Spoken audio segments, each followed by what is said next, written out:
നാം ഇരിക്കുന്നതും പറയുന്നതും കേൾക്കുന്നതൊക്കെ അല്ലാഹു തആല സ്വാലിഹായ അമലായി സ്വീകരിക്കുമാറാവട്ടെ. ഈ പുണ്യമായ ദിവസത്തിന്റെ, ഈ സമയത്തിന്റെ, പരിശുദ്ധമായ റബീഉൽ അവ്വൽ മാസത്തിലെ അവസാനത്തെ വെള്ളിയാഴ്ചയുടെ ശ്രേഷ്ഠത കൊണ്ട് അല്ലാഹു തആല നമ്മെയും നമ്മുടെ കുടുംബങ്ങളെയൊക്കെ, നമ്മുടെ മരിച്ചുപോയ മാതാപിതാക്കൾ, ഇഷ്ടക്കാർ, കുടുംബക്കാർ, നമ്മളെ സ്നേഹിച്ചവർ, നമ്മളെ സഹായിച്ചവർ, നമുക്ക് ഭക്ഷണം നൽകിയവർ, നമുക്ക് വേണ്ടി പ്രാർത്ഥിച്ചവർ, പ്രവർത്തിച്ചവർ, അവരുടെ ഖബറുകളേക്ക് അല്ലാഹു സ്വർഗമാക്കി കൊടുക്കുമാറാവട്ടെ. അവരെ നരകക്കുണ്ടിൽ നിന്ന് രക്ഷപ്പെടുത്തി സ്വർഗാവകാശികളെപ്പെടുത്തി അനുഗ്രഹിക്കുമാറാവട്ടെ. ബഹുമാനികളെ, പരിശുദ്ധമായ റബീഉൽ അവ്വൽ മാസം, അല്ലാഹുവിന്റെ പ്രവാചകരുടെ ജന്മം കൊണ്ട് അനുഗ്രഹീതമായ ഈ റബീഉൽ അവ്വൽ മാസം ഇവിടെ അവസാനിക്കുകയാണ്. അപ്പൊ റസൂലുള്ളാഹി സ്വല്ലല്ലാഹു അലൈഹി വസല്ലമ തങ്ങളെ വിമർശിക്കുക, റസൂലുള്ളാഹി തങ്ങളെ കുറ്റപ്പെടുത്തുക, റസൂലുള്ളാഹി തങ്ങളെ താഴ്ത്തിക്കെട്ടുക എന്നത് മുമ്പത്തെ ഇല്ലാത്ത വിധം ശക്തിപ്പെട്ടുകൊണ്ടിരിക്കുന്ന ഒരു കാലഘട്ടത്തിലാണ് നമ്മളിപ്പോൾ ജീവിക്കുന്നത്. ഒരുപാട് ശത്രുക്കൾ, ഇസ്ലാമിന്റെ അകത്തും പുറത്തുമുള്ള ആളുകൾ റസൂലുള്ളാഹി തങ്ങളെ കുറിച്ച് വേണ്ടാത്തത് പറയുക, അല്ലാന്റെ റസൂലിനെ വേദനിപ്പിക്കുന്നത് പറയുക. ഇതിപ്പോ ഒരു ഹരമായി മാറിയിരിക്കുന്ന ഒരു കാര്യം. അല്ലാഹ് കാത്തു രക്ഷിക്കുമാറാകട്ടെ. മഹാനായ പ്രവാചകർ സ്വല്ലല്ലാഹു അലൈഹി വസല്ലമ തങ്ങൾ പറഞ്ഞു, മൻ ആദാനി ഫഖദ് ആദല്ല. ആരെങ്കിലും എന്നെ വഷമിപ്പിച്ചാൽ അവൻ അള്ളാഹുവിനെയാണ് വഷമിപ്പിക്കുന്നത്. വമൻ ആദല്ല, ആരെങ്കിലും അള്ളാഹുവിനെ വഷമിപ്പിച്ചാൽ ഫലഹുന്നാർ, അവന് നരകമുണ്ടെന്ന് ഷഫീഉനാ റസൂലുള്ളാഹി സ്വല്ലല്ലാഹു അലൈഹി വസല്ലമ തങ്ങൾ പഠിപ്പിച്ച ഹദീസ് വളരെ വ്യക്തമാണ്. അപ്പൊ ഇപ്പൊ റസൂലുള്ളാഹി തങ്ങളെ വഷമിപ്പിക്കുന്ന പ്രയോഗങ്ങൾ റബീഉൽ അവ്വൽ മാസത്തിൽ വരെ ഒരുപാട് ഇസ്ലാമിന്റെ ശത്രുക്കൾ പറയണു പറഞ്ഞാൽ നമുക്ക് രസമുണ്ട്. മുസ്ലിം അല്ലാത്തവർ പറയണമെന്നൊക്കെ പറഞ്ഞാൽ മുസ്ലിമായ ആളുകൾ തന്നെ അള്ളാഹുവിന്റെ റസൂലിനെ വേദനിപ്പിക്കുന്ന, റസൂലുള്ളാഹിനെ അപമതിക്കുന്ന, താഴ്ത്തിക്കെട്ടുന്ന, മോശമാക്കുന്ന വാക്കുകളും പ്രസംഗങ്ങളും ആവർത്തിച്ച് പറയാം. നിങ്ങൾ തന്നെ കേട്ടിട്ടുണ്ടാവും അല്ലേ? മുജാഹിദ് ശേരി ബാലു എന്ന് പറയുന്ന ഒരു ചങ്ങായി ഉണ്ട്. ചെറിയ വ്യത്യാസം ഉണ്ടാവും പേര് പറയുമ്പോൾ. മുജാഹിദ് ശേരി ബാലു എന്നാണ് ഞാനൊക്കെ പറയാറുള്ളത്. അവൻ പറയുന്നത് റസൂലുള്ളാഹിന്റെ ഉമ്മീം ബാപ്പയും നരകത്തിലാണ്. ഒരു പ്രസംഗം ഒരു വട്ടമല്ല, 3 വട്ടം ഇങ്ങനെ ആവർത്തിക്കുക. റസൂലുള്ളാഹിന്റെ ഉമ്മീം ബാപ്പയും നരകത്തിൽ പോയി. ഇവന് വല്ല നട്ടണം. ഉമ്മീം ബാപ്പാനെ റസൂലുള്ള സ്വർഗത്തിൽ കടത്തി. അതുകൊണ്ട് ഇവന് സ്വർഗത്തിൽ തിരക്കായിട്ട് വല്ല ബുദ്ധിമുട്ടും ഇവന് വരും. എത്താപ്പത് ഇങ്ങനെ പറയാൻ മാത്രം എന്തായാലും ഉള്ളത്? ഇനിയിപ്പോ അങ്ങനെയാണെന്ന് ഇരിക്കട്ടെ, എന്നാൽ ഇത്ര പറയാൻ മാത്രം ഉണ്ട്. അപ്പൊ എന്തിനാ അത് പറയുന്നത്? റസൂലുള്ളാഹിനെ അവഹേളിക്കാൻ വേണ്ടി പറയില്ലേ? റസൂലുള്ളാഹിക്ക് അതുകൊണ്ട് കൊച്ചാക്കലില്ലേ? അങ്ങനെ വന്നാൽ തന്നെ ഒരിക്കലും അങ്ങനെ സംഭവിക്കൂല.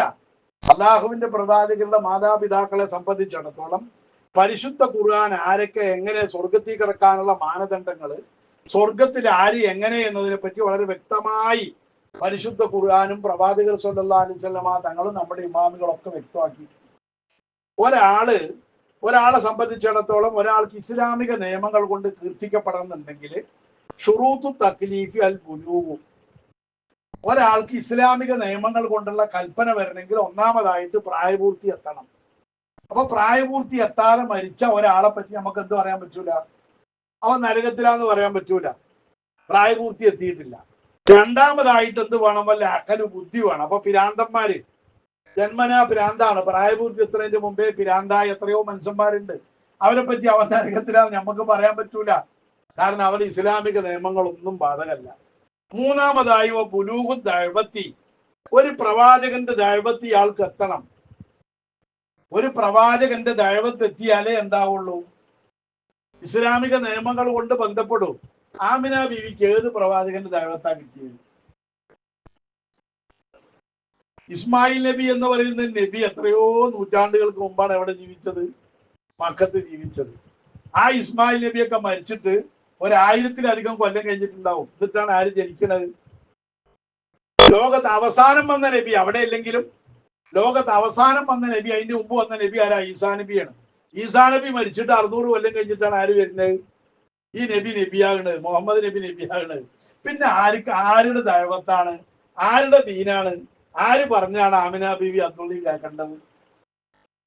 ഒരു നിയമം അവർക്ക് ബാധകമല്ല എന്ന് മാത്രമല്ല, പരിശുദ്ധ ഖുർആൻ തന്നെ പറഞ്ഞത് വമാ കുന്നാ മുഅദ്ദിബീന ഹത്താ നബഅസ റസൂല, ഒരു റസൂലിനെ നിയോഗിക്കാതെ ഒരു വിഭാഗത്തെയും നമ്മൾ എന്ത് ചെയ്യൂല? ശിക്ഷിക്കൂല, നരകത്തിലിടൂല. നരകത്തിലിടണമെങ്കിൽ അവർക്ക് എന്ത് വരണം? പ്രവാചകത്വം വരണം, പ്രവാചകന്മാരിലൂടെയുള്ള ദഅവത്ത് വരണം. അതുകൊണ്ടാണ് നമ്മുടെ ഇമാമുകളൊക്കെ പറയുന്നുണ്ട് ഫൽ മദ്ഹബുൽ ഹഖു അന്നൽ ഫിത്രത, ഹക്കായ സത്യമായ മദ്ഹബ് അന്നൽ ഫിത്രത, പ്രവാചകത്വം ലഭ്യമല്ലാത്ത കാലം, വഹും മൻ കാനു ബൈന അസ്മിനത്തിർ റുസുലി ഔ ഫീ സമനിർ റസൂലി അല്ലദീ ലം യുർസൽ ഇലൈഹിം. പ്രവാചകന്മാർ, ഒരു പ്രവാചകൻ കഴിഞ്ഞു പോയിട്ട് വേറൊരു റസൂല് വരുന്നതിന്റെ ഇടയില് കുറെ കാലം ഇൽമൊന്നുമില്ലാതെ ആ ദേവത്വം കിട്ടാത്ത ഇടയിൽ ജീവിച്ച ആളുകളെ പറ്റി പറയുന്ന വാക്കാണ് ഫത്രത്തിന്റെ അഖിലുകാരി എന്ന് അവരെ പറ്റി പറയാം. ആ വിഭാഗത്തെ സംബന്ധിച്ചിടത്തോളം, അല്ലെങ്കിൽ റസൂല് വന്നിട്ടുണ്ട് എവിടെയോ ഏതോ നാട്ടില് ഒരു റസൂല് വന്നിട്ടുണ്ട്, ഈ നാട്ടുകാരത് അറിഞ്ഞിട്ടുന്നില്ല, ഇവർക്ക് ആ ദൈവത്ത് കിട്ടിയിട്ടില്ല. അങ്ങനത്തെ ആളുകളെ പറ്റിയാണ് ഫത്രത്തിന്റെ അഖിലുകാരി എന്ന് പറയുക. ഇമാമുകൾ രേഖപ്പെടുത്തുന്നു, അത്തരം ആളുകൾ നാജൂന, അവർ രക്ഷപ്പെട്ടവരാണ്, അവർ നരകത്തിൽ പോണ്ടി വരൂല. വൈൻ ബദ്ദലു, അവർ വേദഗ്രന്ഥത്തെ പരിവർത്തനപ്പെടുത്തുകയും മാറ്റിമറിക്കുകയും നിയമങ്ങളൊക്കെ മാറ്റിമറിക്കുകയും അബദുൽ അസ്നാമ, വിഗ്രഹങ്ങളെ അവർ ആരാധിക്കുകയും ചെയ്താലും അവരാരാണ്? രക്ഷപ്പെട്ടവരാണ്. കാരണം അല്ലാഹു ഖുർആനിൽ പറയുന്നത് എന്താ? വമാ കുന്നാ മുഅദ്ദിബീന, നമ്മളൊരു വിഭാഗത്തെയും ശിക്ഷിക്കൂല, ഹത്താ നബ്അസ റസൂല, ഒരു റസൂലിനെ അയക്കാത്ത കാലത്തോളം ശിക്ഷല്ല. റസൂലിന്റെ ദഅവത്ത് അവർക്ക് കിട്ടിയാലേ അവർക്ക് ശിക്ഷയുള്ളൂ, ഇമാമുകൾ രേഖപ്പെടുത്തുന്നു. അതുപോലെ തന്നെ പരിശുദ്ധ ഖുർആനിൽ വ്യക്തമായി പറയുന്നു. അപ്പൊ അതുകൊണ്ട് ഫമൻ ലം തബ്ലഉഹു ദഅവതു ലാ തജിബു അലൈഹി ഇബാദത്തുൻ, ദഅവത്ത് എത്താത്ത ഒരാള്, പ്രവാചകന്റെ ദഅവത്ത് എത്തിയിട്ടില്ല, ഒരു നബിയുടെ ഒരു റസൂലിന്റെ ദഅവത്ത് എത്താത്ത, വിളി എത്താത്ത, ദീൻ കിട്ടാത്ത ഒരാൾക്ക് ഇബാദത്ത് നിർബന്ധമില്ല. നിസ്കരിക്കണ്ട, നോമ്പ് നോൽക്കണ്ട, സക്കാത്ത് കൊടുക്കണ്ട എന്ന് മാത്രമല്ല, അവരെ സംബന്ധിച്ചിടത്തോളം വലാ തസിഹു മിൻഹു ലൗ ഫഅലഹ, അവർ നിസ്കരിച്ചാൽ പോലും ആ നിസ്കാരം എന്താവൂല, ശരിയാവൂല. കാരണം ദഅവത്ത് എത്തിയിട്ടില്ല അവർക്ക്. അങ്ങനത്തെ കൂട്ടരാണ് ആര്? ആമിന ബീബി അബ്ദുള്ള എന്നൊക്കെ പറഞ്ഞ റസൂലുള്ളാഹിന്റെ വല്യാപ്പാൻ. ഇവരെ നരകത്തിലാക്കിയിട്ട് നമുക്ക് എന്ത് നേട്ടം കിട്ടാന്? അവരുടെ വ്യാപാരത്തിന് നബിമാരല്ലല്ലോ. പണ്ടപ്പോഴോ ഒരു ഇബ്രാഹിം നബിന്റെ മകനെ അവിടെ കൊണ്ട് താമസിച്ചിട്ട് പോയി. അങ്ങനെ ഇസ്മായിൽ നബി അല്ലാതെ ഒരു നബി അറബികൾക്കിടയിൽ വന്നിട്ടില്ല. എന്നിട്ടും അവരെന്ത് ചെയ്യുക? കുറ്റം പറയുക, അവരെ കാഫറാക്കുക, അവരെ നരകത്തിലാന്ന് പറയുക. ഇതൊരു വിഭാഗത്തിന്റെ സ്വഭാവമായി മാറിയിരിക്കുകയാണ്. അതുകൊണ്ട് ഫലാ യുസാബു അലൈഹ, നിക്കരിച്ചാൽ പോലും അവർക്ക് കൂലി കിട്ടൂല. ഓ ഉമൂമു ഹാദിഹിൽ ആയത്തി, ഈ ആയത്തിന്റെ പൊതുവെയുള്ള അർത്ഥം യദുല്ലു, അത് അറിയിക്കുന്നു, അല അന്ന അഹ്ലൽ ഫത്രത്തി, ആ കാലഘട്ടത്തിൽ നബി വരുന്നതിന് മുമ്പ് ജീവിച്ച ആളുകൾ അവര് ജമീഅൻ നാജൂന, അവരെല്ലാവരും രക്ഷപ്പെട്ടവരാണ്. ബി ഫദ്ലില്ലാഹി, അള്ളാന്റെ ഔദാര്യം കൊണ്ട്. അവർക്ക് ശിക്ഷല്ല, അവർ നരകത്തിൽ പോണ്ടി വരില്ല. വലൗ വയ്യറു വബദ്ദലു വമാ വറദമിൻ. അപ്പൊ പിന്നെ ചില ആളുകളെ പറ്റി നബി പറഞ്ഞിട്ടുണ്ടല്ലോ, ഇമ്രുൽ കൈസ് നരകത്തിലാണ്, അതേപോലെ തന്നെ ആതമുത്തായി നരകത്തിലാന്നൊക്കെ നബി പറഞ്ഞിട്ടുണ്ടല്ലോ. അത് ആ പറഞ്ഞ ആളുകളെ പറ്റി സംബന്ധിച്ച് ചില കാര്യങ്ങൾ ഉണ്ടാവാം. ഇമാം അഹമ്മദ് സ്വാമി റളിയല്ലാഹു അൻഹു ഞങ്ങൾ തന്നെ തഫ്സീർ രേഖപ്പെടുത്തുന്ന കാണാം, അവരുടെ കാര്യത്തിൽ അവര് നരകത്തിൽ കിടക്കാൻ വേറെ വല്ല കാരണം ഉണ്ടാകും. അല്ലെങ്കിൽ പിന്നെ ഈ ഹദീസ്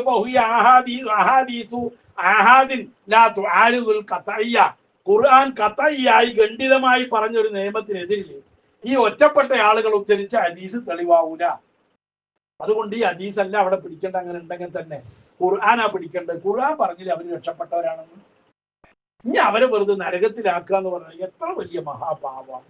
നിങ്ങളൊന്ന് ആലോചിച്ച് ചോദിക്കാൻ. നിങ്ങൾ നമ്മുടെ നാട്ടിലെ മുജാഹിദീങ്ങളുടെ സ്വഭാവം, ഈ ചങ്ങായി അടക്കം, ഈ മുജാഹിദ് ശേരി ബാലു എന്നൊക്കെ പറഞ്ഞ ആ ചങ്ങായി അടക്കമുള്ള കുറെ അലവലാദികൾ, അതിങ്ങനെ പറയില്ല. അവർക്ക് എന്തോ ഒരു ആവേശം.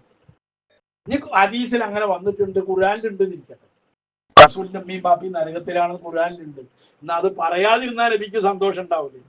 ഇബ്രാഹിം നബി അലൈഹി സ്വലാമിന്റെ വാപ്പയാണോ അല്ലയോ എന്ന് വേറെ വിഷയം. വാപ്പയല്ല എന്നാണ് പ്രബലമായ അഭിപ്രായ തഫ്സീറുകളൊക്കെ രേഖപ്പെടുത്തിയിട്ടുണ്ട്. ഇബ്രാഹിം നബി ദ്വാരുന്ന ദ്വയിൽ കാണാം, എന്റെ വാപ്പാക്ക് നീ പുറത്തു കൊടുക്ക റബ്ബേ, എന്റെ വാപ്പ പഴച്ചവനാണ്. മൂപ്പരുടെ കളാപ്പാനെ പറ്റിയാണ് ആ പറയണത്, അല്ലാന്തല്ല. ഒറിജിനൽ വാപ്പയല്ല. ഒറിജിനൽ വാപ്പ ആസറല്ല, താറഹ് എന്നാണ് ആരുടെ പേര്? വാപ്പാന്റെ പേര്. ഇത് വാപ്പാന്റെ അഞ്ചനാണ്, എളാപ്പയാണ്. എളാപ്പാക്ക് എന്ത് പറയാറുണ്ട്? ആപ്പ എന്നൊക്കെ പറയാറുണ്ട്. ഇവിടെ ഇല്ലേ? ഇവിടെയും പറയല്ലോ. അപ്പൊ എന്റെ ഭാര്യ കൂട്ടുകാരൊക്കെ ആപ്പ ആപ്പാന്ന് കൂട്ടിയിട്ടാ പറയുക. വീരാൻ ആപ്പ അല്ലേ, ഹംസോ ആപ്പ ഒക്കെ വാപ്പയാണ്. അങ്ങനെ തന്നെയല്ലേ നമ്മള് വിളിച്ചാലും. ഇളയ വാപ്പ എളാപ്പ, മൂത്ത വാപ്പ മൂത്താപ്പ, അതെങ്കിലും നമ്മുടെ നാട്ടിൽ പ്രയോഗമല്ലേ, ഇതേ ഉള്ളൂ. അപ്പൊ റസൂലുള്ളാഹി ഞങ്ങളെ സംബന്ധിച്ചിടത്തോളം അബൂ താലിബ് ആരാണ്? വാപ്പയാണ്. അബൂ ലഹബ് വാപ്പയാണ്. അബൂ താലിബ് വല്ലിപ്പയാണ്. ഇത് അബൂ ലഹബ് ആരാണ്? മൂത്ത വാപ്പയാണ്. അയാൾ നരകത്തിലാന്ന് ഖുർആനിലുണ്ട്. എന്തുകൊണ്ട്? അയാൾ അതിന് മാത്രം കുരുത്തക്കേട് ചെയ്തുകൊണ്ട്. അയാൾക്ക് ഇസ്ലാം കിട്ടിയിട്ടാണ് ഈ പറയുന്നത്. അയാൾക്ക് ദൈവത്ത് എത്തിയിട്ടുണ്ട്. അബ്ദുള്ള എന്നവര് നബി ജനിക്കുന്നതിന് മുമ്പേ മരിച്ചുപോയ ആളാ റസൂലുള്ളാഹിന്റെ വാപ്പ. അയാൾ എങ്ങനെയാ അല്ലാഹ് നരകത്തിലില്ല? എന്ത് ദൈവത്താണ് ആ അബ്ദുള്ളക്ക് കിട്ടി? എന്ത് ദൈവത്ത് ആമിന ബീവിക്ക് കിട്ടി? പക്ഷെ ഇവരെ സംബന്ധിച്ചിടത്തോളം ഇവരെയൊക്കെ കാഫറാക്കുക. അപ്പൊ ഇബ്രാഹിം നബിയെ സംബന്ധിച്ചിടത്തോളം ആ വാപ്പ തന്നെ നരകത്തിലാകുക എന്ന് പറഞ്ഞ ആർക്ക് വേദനയാണ്? ഇബ്രാഹിം നബിക്ക് മാനക്കടാണ്. നാളെ മഹ്ശറിൽ നമ്മളെല്ലാവരും ഒരുമിച്ച് കൂടുമ്പോൾ ഇബ്രാഹിം നബി അവിടെ ഉണ്ടാവും. നമുക്കൊക്കെ ആഗ്രഹം ഉണ്ടാവില്ല ഇബ്രാഹിം നബിനെ കാണാൻ? അവിടെ ആരും ഉണ്ടാവും? ഇബ്രാഹിം നബിന്റെ വാപ്പ ഉണ്ടാവും. ഈ കാഫറായ വാപ്പ നമ്മൾ പറയണ ഈ പറഞ്ഞ ആസർ, അയാൾ അളാപ്പയോ എന്താട്ടെ, അപ്പൊ അയാൾ ഇതാണ് ഇബ്രാഹിം നബിന്റെ വാപ്പ. ഇത് പറയണത് ഇബ്രാഹിം നബിക്ക് മാനക്കടാണോ അഭിമാനമാണോ? മാനക്കടല്ലേ? ഇബ്രാഹിം നബിനെ അള്ളാഹ് വസലാക്കുവോ? അതിന് അള്ളാഹു താലാനോട് ദ്വാരക്കാണ് ഇബ്രാഹിം നബി. കാഫിരീങ്ങൾക്ക് വേണ്ടി ദ്വാരക്കാൻ പാടില്ല എന്ന് ആർക്കും അറിയാം. ഇബ്രാഹിം നബിക്ക് അറിയാം. പക്ഷെ പറഞ്ഞിരുന്നു പണ്ടൊരിക്കെ, അത് പറയാൻ സമയമില്ല. ഖുർആനിലുള്ളതാണ് ഇതൊക്കെ. പണ്ടൊരിക്കെ പറഞ്ഞിരുന്നു ഞങ്ങൾക്ക് വേണ്ടി, പിന്നെ ഞാൻ ദ്വാരത്തോളാം. ആ ദ്വാന്റെ ഭാഗമായി ദ്വാരുന്നു. പക്ഷെ വാപ്പ നന്നാവൂലെന്ന് കണ്ടപ്പോ എന്ത് ചെയ്തു? ആ ദ്വാ മൂപ്പര് നിർത്തുകയും ചെയ്തു. അതിന് അള്ളാഹ് ചെയ്യുന്ന പണി എന്താ? നാളെ മഹ്ശറി വരുന്ന സമയത്ത് ഒരു നികൃഷ്ട ജീവിയായിട്ട്, 4 കാലിൽ നടക്കണ ചെറിയൊരു ജീവിയായിട്ടാണ് ആര് വരിക? ഇബ്രാഹിം നബിന്റെ ഈ പറഞ്ഞ ആസർ പറഞ്ഞ അളാപ്പ വരിക. അതിനൊരു കാലിൽ ഇങ്ങനെ തൂക്കി പിടിച്ചിട്ട് മലക്കള് നരകത്തിക്കാൻ വിടും. ഇബ്രാഹിം നബിക്ക് വല്ല മാനക്കേടുണ്ടോ? ഇത് ഇബ്രാഹിം നബിന്റെ വാപ്പയെന്ന് ആരെങ്കിലും അറിയോ? അള്ളാഹു തആല ഇബ്രാഹിം നബിന്റെ മാനക്കേടിന്ന് രക്ഷപ്പെടുത്താനാ. അതുപോലും ശ്രദ്ധിക്കാതെ, ഇബ്രാഹിം നബിന്റെ വില പോലും ഇവർ കൽപ്പിക്കാതെ റസൂലുള്ളാഹി തങ്ങളുടെ മാതാപിതാക്കളെ നരകത്തിലാക്കാൻ വേണ്ടി ഇവന്മാര് പറയുന്ന വാക്കുകൾ ഈ സോഷ്യൽ മീഡിയയിലൊക്കെ എത്രയോ പ്രശ്നങ്ങൾ അവന്റെ ഉണ്ട്. അള്ളാഹു തആല കാത്തുരക്ഷിക്കുമാറാവട്ടെ. കുഫറിനെ പേടിക്കണം. ഇത് അലിം തഹാദ എന്നിട്ട് ഇമാമുകൾ രേഖപ്പെടുത്തി. ഇത് അലിം തഹാദ, നീ ഇത് മനസ്സിലാക്കിയാല് അന്ന അഹ്ലുൽ ഫത്രത്തി നാജൂന അലർ റാജിഹി അലിംത അന്ന അബവൈഹി സല്ലല്ലാഹു അലൈഹി വസല്ലം. അപ്പൊ റസൂലുള്ളാഹിന്റെ മാതാപിതാക്കൾ നാജിയാനി, അവർ രണ്ടാളും രക്ഷപ്പെട്ടവരാണ്. ലികൗനിഹിമ, അവർ രണ്ടുപേരും മിൻ അഹ്ലുൽ ഫത്രത്തി, റസൂലുള്ളാഹി തങ്ങൾ നബിയാവുന്നതിന് മുമ്പേ മരിച്ചുപോയവരാണ്. റസൂലുള്ളാഹിന്റെ ദഅവത്ത് അവർക്ക് എത്തിയിട്ടില്ല. ബൽ ജമീഉ ആബായിഹി വ ഉമ്മഹാതിഹി നാജൂന എന്ന് മാത്രമല്ല, നബിന്റെ വാപ്പാന്റെ വാപ്പ അബൂഹു അബ്ദുല്ലാഹി അബ്ദുൽ മുത്തലിബ് വഹാഷിമുൻ അബ്ദു മനാഫി എന്തസിബ് ഖുസൈ കിലാബ് മുറത്തുൻ കഅബുൽ ലുഗൈ ഗാലിബ് ഫിഹ്റും മാലികുൻ നദറുൻ നുഖൈ. ഈ പറഞ്ഞ വല്യാപ്പാരൊക്കെ എവിടെയാണ്? എല്ലാവരും രക്ഷപ്പെട്ടവരാ. കാരണം അവർക്കൊന്നും എന്ത് ചെയ്തിട്ടില്ല? ഒരു നബിയുടെ ദഅവത്തും അവർക്ക് ആർക്കും കിട്ടിയിട്ടില്ല. കാല സല്ലല്ലാഹു അലൈഹി വസല്ലം. അതുകൊണ്ടാണ് റസൂലുള്ളാഹി തങ്ങൾ പറഞ്ഞത് ലം അസൽ ഉങ്കലു മിനൽ അസ്ലാബി ത്വാഹിറാത്തി ഇലാ അർഹാമി സാക്കിയാത്തി. എന്റെ മാതാപിതാക്കൾ എന്റെ പാരമ്പര്യത്തിൽ ആദം നബി മുതൽ ഇസ്മായിൽ നബി വരെ, ഇസ്മായിൽ നബി മുതൽ അബ്ദുള്ള വരെയുള്ള എന്റെ പരമ്പരയിൽ, വാപ്പാന്റെ പരമ്പരയിലോ ഉമ്മാന്റെ പരമ്പരയിലോ ഒരു മോശപ്പെട്ടവർ കന്നുപോയിട്ടില്ല, വൃത്തികേടുണ്ടായിട്ടില്ല. പിന്നെ എങ്ങനെ? അന്നത്തെ കാലത്തെ ധാർമ്മികത. ഓരോ കാലത്തിനും ഒരു ധാർമ്മികത ഉണ്ടാവും. ആ ധാർമ്മികത അനുസരിച്ചിട്ടാണ് എന്റെ മാതാപിതാക്കൾ ജീവിച്ചു പോയത് എന്ന് ആര് പറഞ്ഞിട്ടുണ്ട്? റസൂലുള്ളാഹി തങ്ങളെ തൊട്ട് ഉദ്ധരിക്കപ്പെട്ട ഹദീസിൽ കാണാം. അതുകൊണ്ടാണ് മഹാനായ ഉർവത്ത് റളിയല്ലാഹു അൻഹു നിങ്ങൾ ആയിഷ ബീവിയെ തൊട്ട് ഉദ്ധരിക്കുന്നുണ്ട്. അതിന്റെയും പുറമെ അന്നഹു സല്ലല്ലാഹു അലൈഹി വസല്ലം റസൂലുള്ളാഹി തങ്ങൾ സഅല റബ്ബഹു, അല്ലാഹുവോട് ചോദിച്ചു, അൻ യുഹിയ ലഹു അബവൈഹി, എന്റെ വാപ്പാനിമാനെ ഒന്ന് ജീവിപ്പിച്ചു തരുമോ പഠിച്ചോനെ? എന്റെ വാപ്പി മരിച്ചുപോയല്ലോ, അവരെ ഒന്ന് എനിക്കൊന്ന് ജീവിപ്പിച്ചു തരുമോ എന്ന് അള്ളാഹിനോട് ആരാവശ്യപ്പെട്ടു? റസൂലുള്ളാഹി തങ്ങൾ ആവശ്യപ്പെട്ടു. ഫഅഹിയാഹുമ, അവർ രണ്ടാളെ അള്ളാഹു തആല ജീവിപ്പിച്ചു കൊടുത്തു. ഫആമന്നാ ബിഹി, അവർ രണ്ടാളും റസൂലുള്ളാഹിനെ കൊണ്ട് വിശ്വസിച്ചു. അവർ രണ്ടാളും നബിനെ കൊണ്ട് വിശ്വസിച്ചു. എന്നിട്ട് സുമ്മ അമാതഹുമ, അവർ രണ്ടാളെയും അള്ളാഹ് മരിപ്പിച്ചു. വലഅല്ല ഹാദൽ ഹദീസ സ്വഹ, ഈ ഹദീസ് ചില റിവായത്തുകളിലൂടെ സഹിയായി വന്നത് കൊണ്ടായിരിക്കാം ഇന്ദ അഹ്ലിൽ ഹഖീഖത്തി, ഹഖീഖത്തിന്റെ പണ്ഡിതന്മാര് പറയുന്നുണ്ട്, ത്വരീഖിൽ കശ്ഫി, കശ്ഫിന്റെ വായിക്കൊക്കെ അവർക്ക് കിട്ടിയതായിരിക്കാം. അവര് പറയുന്നുണ്ട് ഐക്കൻതു അന്ന അബൻ നബി വ ഉമ്മഹു റസൂലുള്ളാഹി തങ്ങളുടെ വാപ്പയും ഉമ്മയും അഹിയാഹുമർ റബ്ബുൽ കരീമുൽ ബാരി, പടച്ചു തമ്പുരാൻ അവർ രണ്ടുപേരെയും ജീവിപ്പിച്ചു റസൂലുള്ളാഹി തങ്ങൾക്ക് വേണ്ടി എന്ന് ഞാൻ ഉറപ്പിച്ചിരിക്കുന്നു. ഹത്താ ലഹു ഷഹിദ ബിസിദ്ഖി റിസാലത്തിൻ, അവർ രണ്ടുപേരും അള്ളാഹുവിന്റെ പ്രവാചകരുടെ ദഅവത്തും റിസാലത്തും സമ്മതിക്കുകയും ഷഹാദത്ത് കലിമ ചൊല്ലുകയും സുദ്ദിഖ ഫതിൽക കറാമത്തുൽ മുഖ്താരി, അള്ളാഹുവിന്റെ റസൂലിനെ വാസ്തവമാക്കുകയും ചെയ്തു. ഹദീസ, ഈ ഹദീസ് നീ പിടിച്ചോ. വമൻ യഖൂലു ബിൽഉഫിഹി, ഈ ഹദീസ് ലഈഫാണെന്ന് പറയുന്നവൻ ഫഹുവ ലഈഫു അനിൽ ഹഖീഖത്തി ആരി, അവനാണ് ബലഹീനൻ, അവനാണ് ബലമില്ലാത്തവൻ, അവനാണ് കുരുത്തം കെട്ടവൻ, അവൻ ഹഖീഖത്തിന്റെ മാർഗത്തെ തൊട്ട് നഗ്നനാണ് എന്ന് തുഹ്ഫത്തുൽ മുജീദിലെ മഹാനായ ഇബ്രാഹിം ബാജൂരി റളിയല്ലാഹു അൻഹു തങ്ങൾ രേഖപ്പെടുത്തുന്നത് കാണാം. അപ്പൊ അതുകൊണ്ട് തന്നെ നമ്മൾ മനസ്സിലാക്കുക, ഈ വിഭാഗക്കാർ റസൂലുള്ളാഹിന്റെ മാതാപിതാക്കൾ എന്ന് മാത്രമല്ല, അതിന് മുമ്പ് ജീവിച്ച ഒരുപാട് കാലത്തുണ്ട് ഈ ഫത്രത്തിന്റെ അഖിലുകാർ. ഒരു നബി വന്നിട്ട് ആ സന്ദേശം നഷ്ടപ്പെട്ടിട്ട് പിന്നെ അടുത്ത നബി വരുന്ന വരെയുള്ള കാലക്കാർ, അല്ലെങ്കിൽ എവിടെയോ ലോകത്തൊരു നബി വന്നിട്ടുണ്ട്, ഈ നാട്ടുകാർക്ക് അതിനെപ്പറ്റി വിവരമില്ല. അപ്പൊ ഈസാ നബിനെ അല്ലാഹു തആല അയച്ചത് ബൈബിളിൽ പറയുന്നത് ബനി ഇസ്രായേലികളിൽ നിന്ന് കാണാതെ പോയ കുഞ്ഞാടുകളിലേക്ക് അന്നെ നിയോഗിക്കപ്പെട്ടു. അപ്പൊ ബനി ഇസ്രായേലികൾ എന്ന് പറഞ്ഞാൽ യാക്കൂബ് നബിന്റെ മക്കളിലേക്ക് മാത്രം വന്ന നബിയാണ് ഈസാ നബി പറഞ്ഞ ആള്. അല്ലാണ്ട് കേരളത്തിൽ ഇന്ത്യയിലൊന്നും ആള് നബിയല്ല. അവിടെ ഈസാ നബിനെ കൊണ്ട് വിശ്വസിക്കാൻ കൽപ്പനയില്ല. ലോകത്തുള്ള ക്രിസ്ത്യാനികൾക്ക് പോലും അത് ബാധകമല്ല. പിന്നെ ആരേ ഉള്ളൂ? അല്ലാഹു തആല 1,00,000-ഓളം പ്രവാചകന്മാരെ, ആകെ 1,24,000 അല്ലേ, അതിൽ 1,00,000-ഓളം പ്രവാചകന്മാരെ അള്ളാഹ് അയച്ചത് ആരിലേക്കാ? ബനി ഇസ്രായേലികളിലേക്ക്. അത്ര കുരുത്തം കെട്ടവരാണ് ഈ ജൂതന്മാര്. എഴുതുമില്ല, അള്ളാഹ് അവരുടെ ഷെറിൽ നിന്ന് ആ പലസ്തീനിലെ കുട്ടികളൊക്കെ കാക്കട്ടെ, ആ പാവങ്ങളെ അള്ളാഹു തആല വിജയിപ്പിക്കട്ടെ. അതിന്റെ ഇസ്ലാമിന്റെ കുഫറിന്റെ ആ ജൂത നേതാക്കന്മാരെ അള്ളാഹു തആല തല പൊട്ടിത്തെറിച്ച് നശിപ്പിക്കുമാറാവട്ടെ, അവരെ ലോകത്ത് നിന്ന് അള്ളാഹു തുടച്ചു നിൽക്കുമാറാവട്ടെ. അത്ര ദുഷ്ടന്മാരാണ് അവര്. അതുകൊണ്ട് അവരിലേക്ക് അള്ളാഹു തആല 1,00,000-ഓളം പ്രവാചകന്മാരെ അയച്ചിട്ടുണ്ട്. അതിൽപ്പെട്ട അവസാനത്തെ ആളാണ് ഈസാ.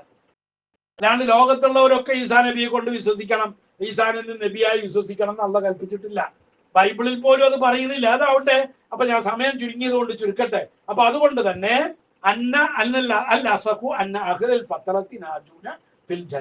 മഹാനായ ഹാഫിദ് ഇബ്നു ഹൈതമി, ഷാഫി മദ്ഹബിലെ ഏറ്റവും വലിയ ആള്, മൂപ്പരോട് ചോദിക്കപ്പെടുന്നുണ്ട്, ഈ ഫത്രത്തിന്റെ അഹ്ലുകാർ മുഴുവൻ രക്ഷപ്പെട്ടവരാണോ, അവർ സ്വർഗത്തിലാണോ എന്ന് ഫത്താവൽ ഹദീസിയ ചോദ്യമുണ്ട്. അതിന് അദ്ദേഹം മറുപടി പറയുകയാണ്, ജവാബുഹു അന്നൽ അസഹ നഅം, അതിന്റെ ഏറ്റവും അസഹായ അഭിപ്രായം അതെ, അവരൊക്കെ രക്ഷപ്പെട്ടു. അവർക്ക് നിക്കരിക്കും വേണ്ട, നോലിപ്പൊടിക്കും വേണ്ട, തക്കാത്തോർക്കും വേണ്ട, അജ്ജിയും വേണ്ട, കള്ളും കുടിച്ചിട്ടുണ്ടാവും, പെണ്ണും പിടിച്ചിട്ടുണ്ടാവും, എന്ത് തെറ്റും ചെയ്തിട്ടുണ്ടാവും, എന്നാലും അവരാരാണ്? അവര് രക്ഷപ്പെട്ടവരാണ്. ഫത്താവൽ ഹദീസിലുള്ള ഇബാറത്ത് ഫത്വയാണ് പറയുന്നത്, ബൽ എന്നല്ല അൽ അസഹു ഫി അഹ്ലിൽ ഫത്രത്തി വഹും മൻ ലം യുർസൽ ഇലൈഹിം റസൂലുൻ അന്നഹും, ആ ഒരു നബിയും അയക്കപ്പെടാത്ത ആ വിഭാഗത്തിനാണ് ഫത്രത്ത് എന്ന് പറയാ. അന്നഹും ഫിൽ ജന്ന, അവർ സ്വർഗത്തിലാണ്. അമലം ബി ഖൗലിഹി തആല, അല്ലാഹുവിന്റെ വാക്കാണ് അതിന് തെളിവ്. വമാ കുന്ന മുഅദ്ദിബീന ഹത്താ നബഅസ റസൂല, ഒരു റസൂലിനെ അയക്കാതെ ഒരു വിഭാഗത്തെയും നമ്മൾ നരകത്തിലിട്ട് ശിക്ഷിക്കൂല എന്ന് അല്ലാഹു തആല പറയുന്നത് അതിന് തെളിവാണ് എന്ന് ഫത്താവൽ ഹദീസിയുടെ 155-ാമത്തെ പേജിൽ രേഖപ്പെടുത്തിയിരിക്കുന്നത് കാണാം. ഇത് നമ്മൾ അംഗീകരിക്കുന്ന ഏറ്റവും പ്രാമാണികമായ ഗ്രന്ഥങ്ങളാണ്. പക്ഷെ ഇന്നത്തെ ലോകത്ത് നമ്മൾ കേൾക്കുന്ന വൃത്തികളൊന്നും ആലോചിച്ച് നോക്കി. റസൂലുള്ളാഹി തങ്ങൾക്ക് ഇതിലേറെ വിഷമം വരുന്നൊന്ന് വേറെ ഉണ്ടാവോ? എത്ര വേദന ഉണ്ടാവും റസൂലുള്ളാഹിന്റെ അമ്മാനെയും ബാപ്പാനെയും പറ്റി നരകത്തിലാണ് നരകത്തിലാണ് നരകത്തിലാണെന്ന് പറയുന്നത്? എത്ര വിഷമം ഉണ്ടാവും. തെളിവൊക്കെ ഇപ്പൊ എന്തായാലും ഉണ്ടാക്കാം. ഈ പറഞ്ഞ കൂട്ടത്തില് റസൂലുള്ളാഹിന്റെ മൂത്താപ്പയാണ് ആര്? അബൂലഹബ്. തബ്ബത്ത് യദാ അബൂലഹബിൻ വതബ്ബ്, അല്ലേ? അവൻ നരകത്തിലാണ് ഈ മൂത്താപ്പ. ഈ മൂത്താപ്പ ആരാ? റസൂലുള്ളാഹി തങ്ങൾക്ക് റസൂലുള്ളാഹി എന്നൊരു പറഞ്ഞ എങ്ങനെ മൂത്താപ്പയെന്നാ വിളിച്ചത്? വാപ്പയെന്ന് വിളിച്ചിട്ട് തന്നെയാ സംസാരിക്കുന്നത്. ഭർത്ത് വാപ്പയാണ്, വാപ്പയെന്ന് തന്നെ വിളിക്കല്. അപ്പൊ ഒരു ചങ്ങായി, ഒരു മുസ്ലിമായ ഒരു മനുഷ്യൻ വന്നിട്ട് റസൂലുള്ളാഹിനോട് ചോദിച്ചു, എന്റെ വാപ്പ എവിടെയാണ് ചോദിച്ചത്. അപ്പൊ അവർക്ക് തെളിവ്, എന്റെ വാപ്പ എവിടെയാണ്, സ്വർഗത്തിലോ നരകത്തിലോ വെച്ചു. അപ്പൊ നിന്റെ വാപ്പ നരകത്തിലാണ് പറഞ്ഞ ചങ്ങായിനോട്. അതിന് ഈ ചങ്ങായി ആകെ വിഷമത്തോടു കൂടെ തിരിഞ്ഞു. ആർക്കായാലും വിഷമം ഉണ്ടാവില്ല. വാപ്പ കാഫറായി മരിച്ചുപോയ ഒരാളാണ്, അയാളെ പറ്റിയാണ് പറഞ്ഞത്. അപ്പൊ അയാൾ തിരിഞ്ഞങ്ങനെ സങ്കടത്തിൽ പോകേണ്ട പോലെ തിരിച്ചു വിളിച്ചിട്ട് റസൂൽ എന്ന് പറഞ്ഞു, നിന്റെ വാപ്പ മാത്രമല്ല എന്റെ വാപ്പ ഉണ്ടല്ലോ നരകത്തില്. അത് ഏതാ വാപ്പ? ഈ അബൂലഹബാണ്. അയാൾ നരകത്തിൽ തന്നെയാണല്ലോ, ഖുർആൻ പറഞ്ഞല്ലേ, അത് വാപ്പാന്നല്ലേ പറയാ. ഇത് കണ്ടിട്ടാണ് ഇപ്പൊ എന്ത് പറയുന്നത്, റസൂലുള്ളാഹിന്റെ വാപ്പിയൊക്കെ നരകത്തിലാണ്. ഇപ്പൊ ഒരു വീഡിയോ കഴിഞ്ഞ 2-3 ദിവസം മുമ്പ് ഞാനൊരു വീഡിയോ കണ്ടു. അത് എത്തൊന്നും വിശ്വസിക്കാൻ പറ്റില്ല കേട്ടോ, എത്രത്തോളം ഉണ്ട് ഇല്ല എന്നൊക്കെ. 1980 അബ്ദുള്ള എന്നവരുടെ കബറ് തോണ്ടിയത്ര. മദീന പള്ളി വിശാല, മദീന വെച്ചിട്ടാണ് മരിച്ച് വിശാലമാക്കുന്ന സമയത്ത് ഞാനൊക്കെ പോയപ്പോ അവിടെ റസൂലുള്ളാഹിന്റെ റൗദ ഷരീഫിന്റെ കുറച്ച് അപ്പുറത്ത് ഒരു കറുത്ത മാർബിൾ കുറച്ച് സ്ഥലത്ത് പതിച്ചിട്ടുണ്ട്. ഇതൊക്കെ പോയിരിക്കറിയാം. അവിടെയാണ് കബർ എന്നാണ് എന്നോട് ഒരാൾ അവിടെ നിന്ന് പറഞ്ഞത്. അവരുടെ കബർ അവിടെയാണ്. പള്ളിന്റെ മൈതാനമായിട്ട് ഇങ്ങനെ മാർബിൾ ഇട്ട് കിടക്കുന്ന സ്ഥലം അത്, മദീന പള്ളിയോട് ചേർന്ന്. ഒരു വീഡിയോ കണ്ടപ്പോ ഞാൻ സത്യം ഉണ്ടോ എന്ന് എനിക്ക് അറിഞ്ഞൂടാ. അപ്പൊ അന്നത്തെ കാലത്ത് ഒന്നും വിശ്വസിക്കാൻ പറ്റാത്തൊരു കാലമാണ്, എല്ലാവർക്കും എന്ത് നുണയും പറയാൻ പറ്റുന്ന കാലമാണ്. അപ്പൊ അതിന് പറയുന്നത് 1980 ആ കബറിന്ന് തോണ്ടിയിട്ട് ആ കബർ മാന്തിയിട്ട് അബ്ദുള്ള എന്നവരെ മറ്റൊരു ജന്നത്തുൽ ബഖീയിൽ കൊണ്ടുപോയി മറയടക്കി എന്ന് പറയുന്നുണ്ട്. അപ്പൊ കബർ തോണ്ടിയപ്പോ കഫൻ തുണിക്കോ പൊതിഞ്ഞ തുണിക്കോ ശരീരത്തിന് യാതൊരു കേടുമില്ല. 1500 കൊല്ലം പഴക്കണ്ട്, ഒരു കേടും ഉണ്ടായിരുന്നില്ല, അതേപോലെ ഉണ്ടായിരുന്നു. പക്ഷെ അന്ന് ആരെയും ഫോട്ടോ എടുക്കാൻ അനുവദിച്ചില്ല എന്നാണ് അച്ഛനായി പറയുന്നത്. ഒരു വീഡിയോ കണ്ട് ഞാനിപ്പോ യൂട്യൂബിൽ കണ്ട ഒരു വീഡിയോ ആണ് ഈ പറയുന്നത്. ആയിരിക്കാം അതുകൊണ്ടാണ് സ്വർഗത്തിൽ നമ്മ പറയല്ല പറഞ്ഞത്. നമുക്ക് ആദ്യം തെളിവല്ല, ഒരാളുടെ ശരീരം അങ്ങനെ കിട്ടിയവന്റെ ആ സ്വർഗത്തിലാണെന്ന് നമ്മൾ പറയില്ല. അങ്ങനെ ആവാം. പക്ഷെ റസൂലുള്ളാഹി തങ്ങളുടെ മാതാപിതാക്കളെ നരകത്തിലാക്കിയിട്ട് സന്തോഷിക്കുക എന്ന് പറഞ്ഞത് വളരെ മോശപ്പെട്ട ഒരു കാര്യമാണ്. അത് കുഫറിലേക്ക് കൂട്ടുന്ന ഒരു കാര്യമാണ് എന്ന് മാത്രമല്ല, അല്ലാഹു തആല റസൂലുള്ളാഹി തങ്ങളോട് പറയുന്ന അബ്ദുല്ലാഹി ഇബ്നു അംർ ഇബ്നുൽ ആസ് റളിയല്ലാഹു തങ്ങളെ തൊട്ട് ഉദ്ധരിക്കപ്പെടുന്ന ഹദീസിൽ കാണാം, ഖാലല്ലാഹു തആല, അല്ലാഹു തആല പറഞ്ഞു, യാ ജിബ്രീൽ, ജിബ്രീലേ, ഇദ്ഹബ് ഇലാ മുഹമ്മദിൻ, നീ മുഹമ്മദ് നബിന്റെ അടുത്തേക്ക് പോ. എന്നിട്ട് കാല എന്നിട്ട് ഫഖുൽ, എന്നിട്ട് മുഹമ്മദ് നബിയോട് നീ പറയണം, ഇന്നാന് സനുർളീക ഫീ ഉമ്മത്തിക, നിങ്ങളുടെ ഉമ്മത്തിന്റെ കാര്യത്തിൽ പോലും നബിയെ നിങ്ങൾക്ക് ഇഷ്ടമില്ലാത്തൊന്നും ഞാൻ ചെയ്യില്ല. നിങ്ങളുടെ ഉമ്മത്തിന് എന്താ കാട്ടേണ്ടത് നിങ്ങൾ തന്നെ തീരുമാനിക്കാം. അൽഹംദുലില്ലാഹ്, അത് നമ്മളെയൊക്കെ രക്ഷപ്പെടുത്തുമാറാവട്ടെ. അതായത് നമ്മളെ നരകത്തിലേക്ക് വിട്ടിട്ട് ആര് സ്വർഗത്തിലേക്ക് പോകൂല, റസൂലുള്ള പോകൂല. അതാ വല്ലുഹാ വല്ലൈലി ഇദാ സജാ, ഖുർആൻ പറയുന്ന അതാണ്. വലസൗഫ യുതീക റബ്ബുക ഫതർള, തൃപ്തിപ്പെടുത്ത നബിയെ നിങ്ങളെ, വേണ്ടതൊക്കെ തരും, മതി റബ്ബേ മതി മതി എന്ന് പറയുന്നത് വരെ തര നബിയെ, നിങ്ങൾ വിഷമിക്കണ്ട, നിങ്ങൾ ദുഃഖിക്കണ്ട, നിങ്ങൾ സങ്കടപ്പെടണ്ട എന്ന് അല്ലാഹു തആല റസൂലുള്ളാഹിനെ ആശ്വസിപ്പിക്കുന്ന സൂറത്താണ് വല്ലുഹാ വല്ലൈലി സൂറത്ത്. ആ സമയത്ത് ഈ ആയത്ത് ജിബ്രീൽ ഒന്ന് ഓതിക്കൊടുത്തപ്പോൾ നബി പറഞ്ഞെന്താ, ഇതല്ല അർള, ഞാൻ തൃപ്തിപ്പെടൂല റബ്ബേ, ഞാൻ തൃപ്തിപ്പെടൂല. ഏതുവരെ? വാഹിദും മിൻ ഉമ്മത്തി ഫിന്നാർ, എന്റെ ഉമ്മത്തിൽ ഒരാളെങ്കിലും നരകത്തിലുള്ള കാലത്തോളം ഞാൻ മദീന്ന് പറയില്ല റബ്ബേ, അവരെയും കൂടി രക്ഷപ്പെടുത്തി സ്വർഗത്തിലാക്കിയിട്ടേ ഞാൻ സ്വർഗത്തിലേക്ക് പോകൂ എന്ന് വാശി പിടിച്ച ഷഫീഉനാ റസൂലുള്ളാഹി. ആ റസൂലുള്ളാഹിനെയാണ് നമ്മൾ വിശ്വസിക്കുന്നത്. ആ റസൂലുള്ളാഹി തങ്ങളാണ് നമ്മുടെ പ്രതീക്ഷ. ആ റസൂലുള്ളാഹിനെ വേദനിപ്പിച്ചിട്ട് അല്ലാഹു തആല ഒന്നും ചെയ്യൂല. അപ്പൊ നമ്മളെ രക്ഷപ്പെടുത്തുന്ന നബി ഇമ്മാനെയും ബാപ്പാനെയും നരകത്തിക്ക് വിടുവോ? ഒന്ന് ആലോചിച്ച് നോക്കുക. ആ പെറ്റന്മാരെ വിടുവോ? ആ ജനിപ്പിച്ച വാപ്പാനെ വിടുവോ? ആ നോക്കി വളർത്തിയ അബൂ താലിബിനെ വിടുവോ? ഒരിക്കലും വിടൂല. അള്ളാഹുവിന്റെ റസൂല് അവര് ഫത്രത്തിന്റെ അഖിലുകാരെ, അള്ളാഹിന്റെ റസൂലിന് ദഅവത്ത് കിട്ടാതെ മരിച്ചുപോയ അവരൊക്കെ രക്ഷപ്പെട്ടവരും ഭാഗ്യവാന്മാരുമാണ്. അതിൽ യാതൊരു സംശയവുമില്ല. അത് വലാ നസൂക, അള്ളാഹു തആല പറയുന്നു, വലാ നസൂക, നിങ്ങളെ വിഷമിപ്പിക്കണ ഒരു പണി നമ്മൾ ചെയ്യൂല നബിയെ, താങ്കളെ വിഷമിപ്പിക്കൂല എന്ന് അല്ലാഹു തആല ജിബ്രീൽ അലൈഹിസ്സലാമിനെ വിട്ടിട്ട് അള്ളാഹിന്റെ റസൂലിനെ ആശ്വസിപ്പിച്ചതായ ഹദീസ് റിയാദു സാലിഹിനിൽ പോലും ബാബുർ റജായിൽ മുസ്ലിം റിപ്പോർട്ട് ചെയ്ത ഹദീസ് റിയാദു സാലിഹിനിൽ കാണാം. ഇമാം മുസ്ലിം സ്വഹീഹ് മുസ്ലിം ഉദ്ധരിച്ച ഹദീസ്. ഈ നബിയെയാണ് ഇപ്പൊ എന്ത് ചെയ്യുന്നത്?